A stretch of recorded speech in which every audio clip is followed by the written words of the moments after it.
Vince Dizon, DPWH Secretary, Flood Control Projects, iniimbestigahan. The reason, the way I think it was Secretary Bonoan who said that he took responsibility because it was under all of these things happened, all of these problems happened under his watch. So under the principle of command responsibility, he felt that he should leave his post. Ito na ang krusada ni Presidente Bongbong Marcos laban sa flood control projects, corruption ng gobyerno na, gobyerno rin ang may gawa.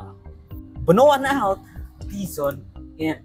Ayan ang biglang sinabi ni PBBM replacing DPWH Secretary Bonoan with DOTR Secretary Vince Dizon after weeks of saying na hindi niya patatalsikin si Bonoan with a directive to continue further the investigation sa mga palyado at mga ghost projects sa flood control projects ng ating gobyerno, to which he has been heading the agency for 3 years. Ibig sabihin, buong termino ni BBM, siya ang may hawak ng DPWH. It's on the pleasure of the President. So I'm the one of President.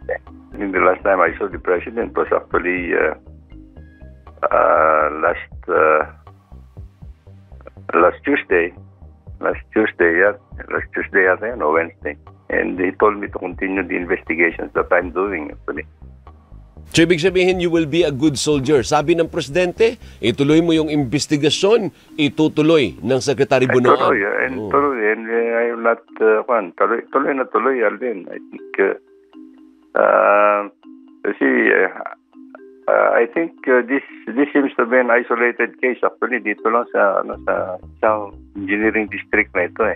So ano ang ganap ni DPWH Secretary Vince Dizon for his first few days? Una, tinanggal ang anti-graft commission na ginawa ni Bonoan to probably start from scratch kasi nga again,